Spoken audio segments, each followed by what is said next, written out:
Hi, this is TapCat. Welcome back to my 4th season of XCOM 2. We've had our share of ups and downs in this campaign, but the mission we covered in part 36 was pretty much a disaster.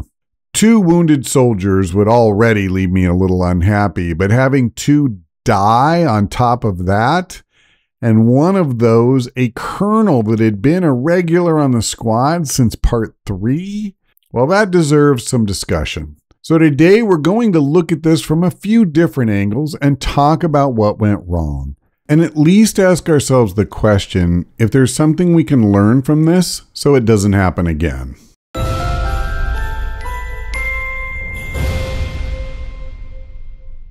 Originally, when I thought about making this video, my intent was to comb through the gameplay and see, where I made mistakes and when should I have done this or should I have done that.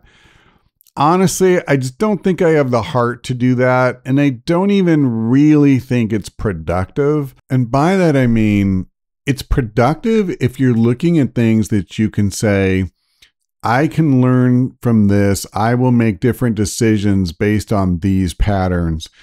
But if you're just looking at a highly specific situation and circumstances, and with the benefit of hindsight, you can say, well, I should have moved 1 tile less, than I did to the left or to the right or forward.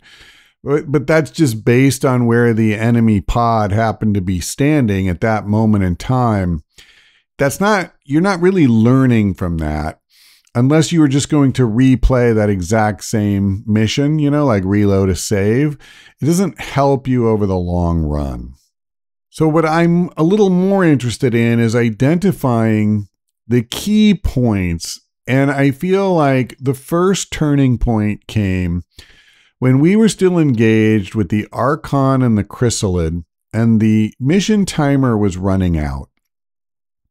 So I had moved Mary over because I needed to blow the side panel off that van. It was the only way we were going to be able to do the hack in time. So when I moved her over there, I was trying to be like as straight out from the van as I could get, so that the other wall of the van would block line of sight if there was a group on the other side. Now, as it turned out, that group had moved forward of the van, and therefore, when she approached, they had line of sight on her. With the benefit of perfect force or hindsight, I could say, oh, gee, I should have angled her from, the rear of the van, and then they wouldn't have been able to see her. Well, yeah, but how would I have ever known that? So anyway, she revealed that pod, and we were still engaged in combat on the other side of the map. On top of that, I still had to blow the wall of that van off, and I had to hack the device inside. So I couldn't even bring all my resources to bear on combat of any kind.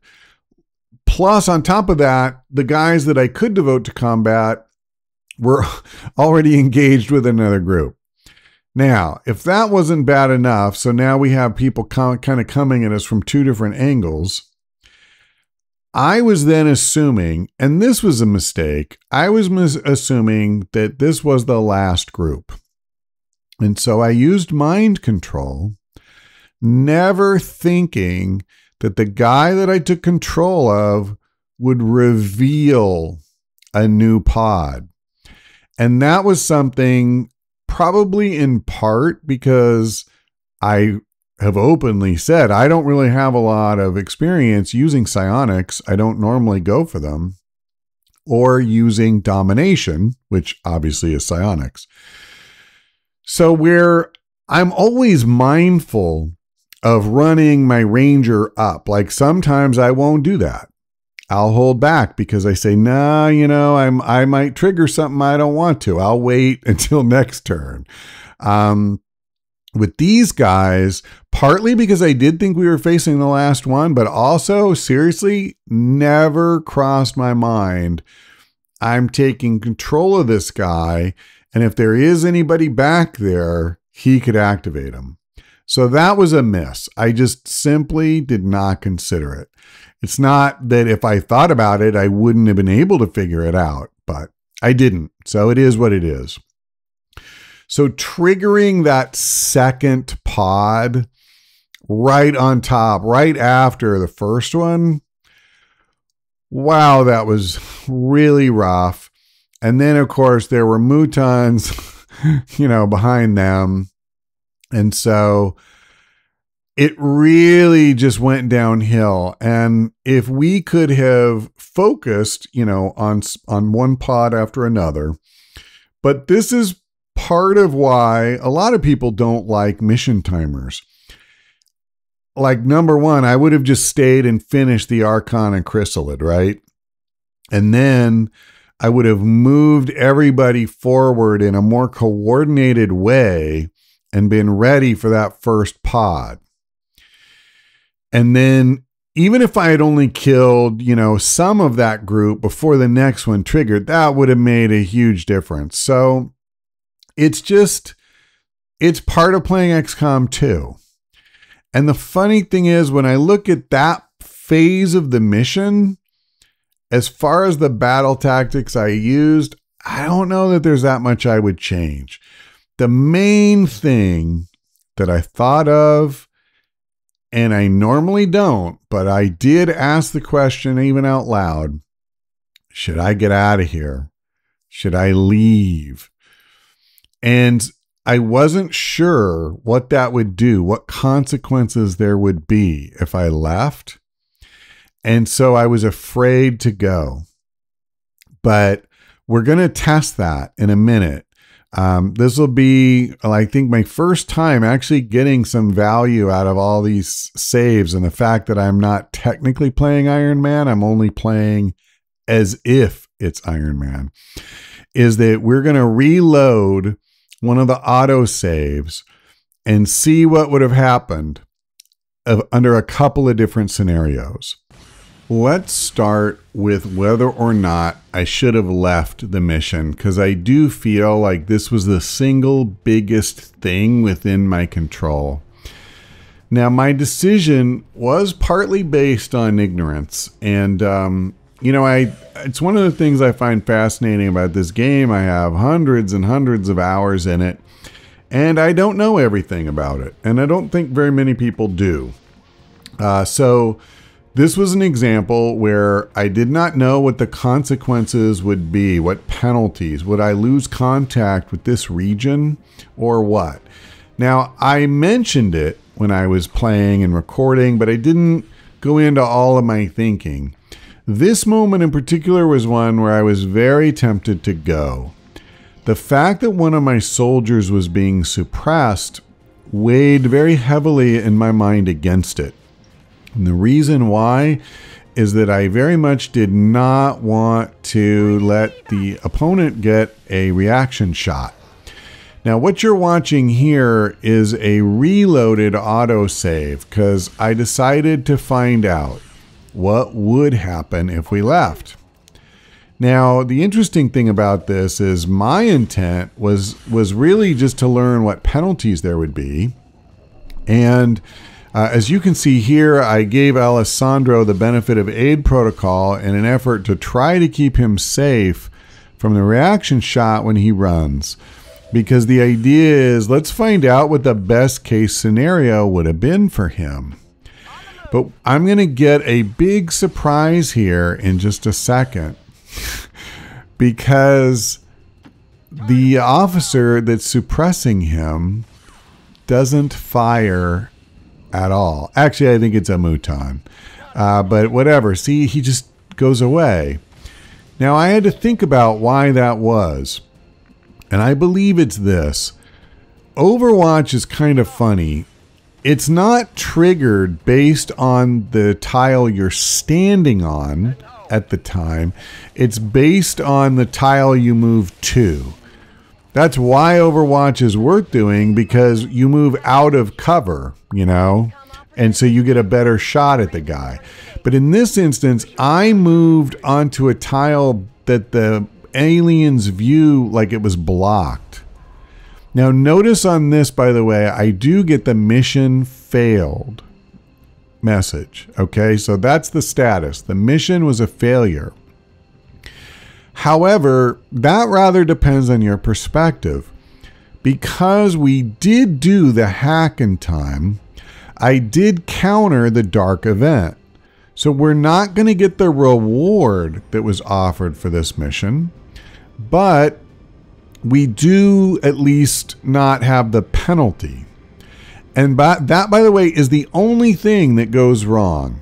Now, I suppose the one other thing is, because I used extraction, anything that was on my PSYOP, that would be left behind. So if you had, a rifle with a bunch of upgrades or something, well, you would lose those forever.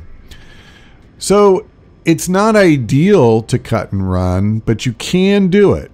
And it's not too bad. So I could have kept Gracie alive. And, that's what it is. Now, of course, look, I could play forward from here, right? That's always the seductive aspect of not playing Iron Man. Oh, I could just reload that save. The commitment I made at the beginning of the series, though, is no, I'm going to play it like it's Iron Man as long as there's not a significant bug that costs. Now, I will tell you, part of me wondered if a bug was involved in her death, because at the time I was recording, I believed she had 40 defense equivalent from being behind full cover and another 50 from hunkering down. However, I was mistaken. Hunkering down provides 30 defense and 50 dodge. So I'm going to cover this more next. Now, this clip is also a reloaded autosave from when Gracie was still alive. But this time I've added a new mod called Perfect Information. So see this on the right.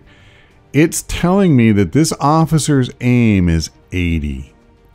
Now again, if this worked the way I thought it did initially, she would have 40 defense from the high cover, 50 from hunker down, that's 90, and he should have literally zero chance to hit her, like negative 10%.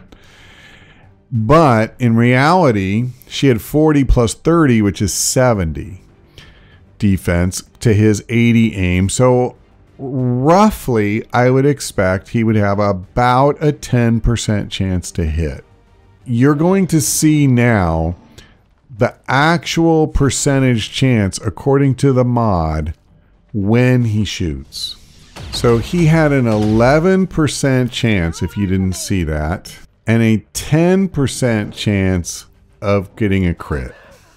So bottom line, he needed to succeed on a 10% chance to hit, then he had a 10% chance at the crit. Does that seem likely to you?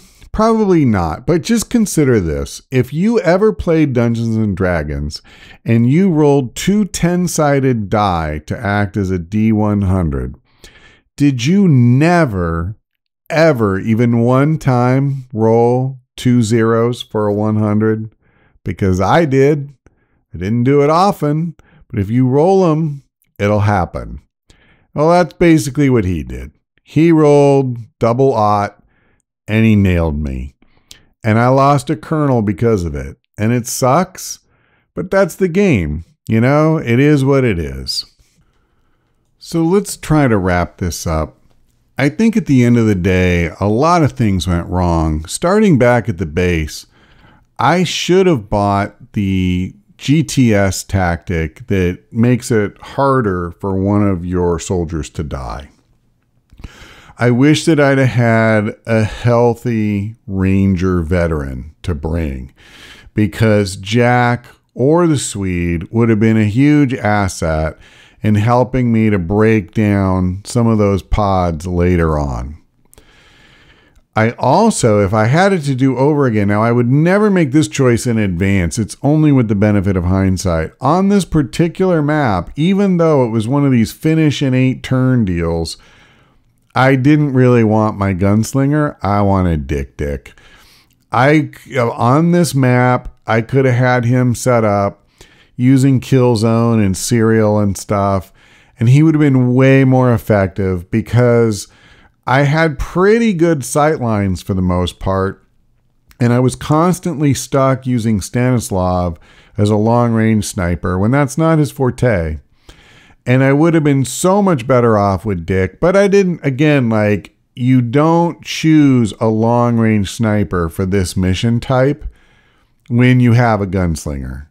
And honestly, if you don't have a gunslinger, you probably just don't bring a sharpshooter at all. So, but squad composition had something to do with it as well.